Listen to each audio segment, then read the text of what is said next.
हमको मौत तो हमारी पहले ही हो जाती है जब मोदी सरकार ये कानून लागू कर दिया। मौत तो हमारी उस दिन ही हो गई। जमीन के बिना हम जीने का हौसला ही नहीं रखते। हौसला तभी रहेगा जब हमारे पास जमीन रहेगी। जब जमीन नहीं है हमारे पास तो मास्क लगा के हम जी के भी क्या करेंगे। नमस्कार दोस्तों, 7 महीने पूरे होने जा रहे हैं जब पंजाब, हरियाणा, यूपी और देश के अलग अलग हिस्सों के किसान दिल्ली की सीमाओं पर आकर बैठ गए थे। उनकी मांग थी और मांग है कि कृषि कानूनों को रद्द किया जाए, एमएसपी को कानूनी जामा पहनाया जाए। 7 महीने पहले जो आंदोलन शुरू हुआ, आज भी आंदोलन की शक्ल थोड़ी बहुत बदली है। कतार कहीं छोटी हुई है, कहीं भीड़ थोड़ी कम हुई, लेकिन क्या किसानों के हौसले खत्म हुए हैं? इसी को समझने के लिए मैं आज एक बार फिर आया हूं टिकरी बॉर्डर पर। तो यहां देखा मैंने कि आज भी उसी तरह से 14-15 किलोमीटर लंबी कतार है। हाँ, उसमें भीड़ कुछ कम है। कुछ जो इनके टेंट बने हैं कुछ गिरे भी हैं, क्योंकि बीच में आंधी तूफान और बारिश भी आई, कल भी आई थी। कुछ ऐसे किसान हैं जो यहां से जाते हैं, 10 दिन यहां रहते हैं, फिर गांव जाते हैं, खेती किसानी का जो भी उनका गांव में काम होता है करते हैं, फिर वापस आते हैं, फिर यहीं डटते हैं। तो भीड़ कम जरूर है, लेकिन क्या हौसले कम है? और वो इसलिए मायने रखता है क्योंकि 26 तारीख कल है, 26 जून, और 26 नवंबर वो तारीख थी जिस 26 नवंबर को पंजाब हरियाणा से चले किसान ट्रैक्टर पर अपना राशन पानी लेकर दिल्ली की सीमाओं पर आकर डट गए थे। रास्ते में मनोहर लाल खट्टर की सरकार ने रोकने की तमाम कोशिशें की थी, लेकिन डटे, और ऐसे डटे कि 7 महीने होने जा रहे हैं। तो अब 7 महीने और आगे अनिश्चितता, क्योंकि सरकार की तरफ से कहीं से कोई गुंजाइश अब तक नहीं दिखी है कि इन कृषि कानूनों को सरकार वापस लेगी। हालांकि ये अलग बात है कि बीच बीच में कृषि मंत्री ने बयान दिया कि हम किसानों से, किसान नेताओं से बात करने को तैयार हैं, लेकिन कानून वापसी की जिद छोड़कर बात करेंगे तो। लेकिन किसान नेता कानून वापसी से कम पर मानने को तैयार नहीं। किसानों और सरकार के बीच आखिरी संवाद 22 जनवरी को हुई थी। आखिरी बातचीत के भी लगभग 5 महीने होने जा रहे हैं। तो 5 महीने से भारत सरकार और किसानों के बीच डेडलॉक है, आगे अनिश्चितता है। उसके बाद कुछ महीने बाद पंजाब, यूपी, उत्तराखंड में चुनाव है।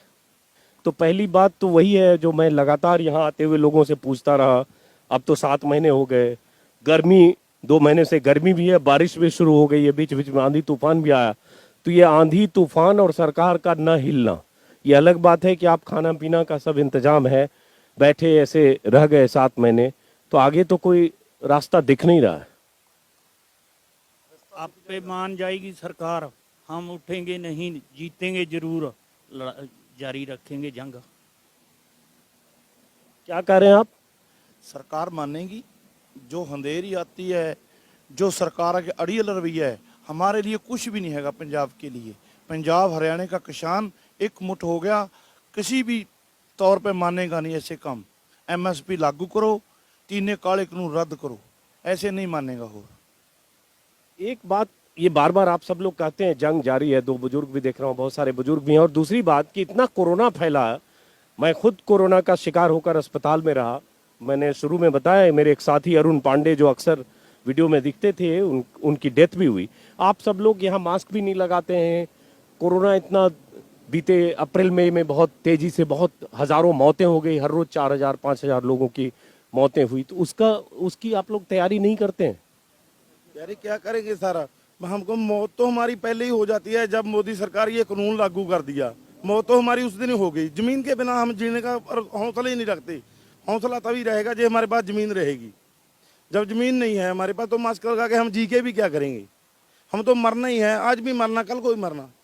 मजदूरी टाइप हमारा सारा वर्ग है जो हमारे सर पे चल रहा है जी। हम जिंदा भी रहेंगे तो हम उसको कुर्के नहीं दे सकेंगे, कुछ कमा के नहीं दे सकेंगे, तो हम जी के भी क्या करेंगे। ये बात मैं पहले भी मैंने कहा, सरकार भी कई बार बताती है सरकार के हवाले से कि कहीं इसमें जमीन जाने जैसी कोई बात नहीं है। जो 3 कानून है उसमें आपकी जमीन कहीं जा नहीं रही है। अगर कॉन्ट्रैक्ट फार्मिंग कर रहे हैं तो भी आप कॉन्ट्रैक्ट किसी से करते हैं, उसका एक उसकी मियाद है, उसकी एक शर्त है, उस शर्त के हिसाब से। तो कहीं ऐसा नहीं है कि बहुत सारी चीज कुछ वहम दिमाग में डाल दिया गया इसलिए आपको लगता है जमीन जा रही है? नहीं सर, सरकार का वहम है, ये हमको पता है। कॉन्ट्रैक्ट फार्म को ये तो नहीं है कि भी हम आपकी आज़ादी से काम करेंगे। कॉन्ट्रैक्ट फार्म होता है, हमको अनपढ़ जरूर हैं हम लोग, खेती वाले जो हैं, हमारे बच्चे पढ़े लिखे हैं आगे, हम देख रहे हैं कि कॉन्ट्रैक्ट फार्म है जो वो आगे आने के लिए, अब बच्चे दुकानों पर काम कैसे करते थे पहले, फैक्ट्रियों में काम करते थे, वो रहेगा तो मजदूर ही, मालिक तो उसके सिर पे बैठ गया, उसकी आपकी थोड़ी तो कोई नहीं रही, आज़ादी तो कोई नहीं रही उसको। जो हमको आज़ादी हमारे गुरुओं ने जानने दे के आपके बच्चे कुर्बान करके दी, वो हमारी आज़ादी कहाँ चली गई? हमको आज़ादी भी चाहिए, काम तो हम कर ही रहे हैं, काम तो हम दिन रात अभी भी कर रहे हैं। वो तो कहते हैं कॉन्ट्रैक्ट फार्मिंग नहीं करना है, मत करना, जोर जबरदस्ती तो है नहीं। और अभी सरकार कह रही है ज्यादा एमएसपी बढ़ाई भी गई है, अभी फसलों की, कई फसलों की एमएसपी बढ़ाई गई, 75 रुपए 80 रुपए बढ़ाई गई ना, और खरीद भी बहुत ज्यादा हुई है पंजाब से। खरीद बहुत ज्यादा हुई है।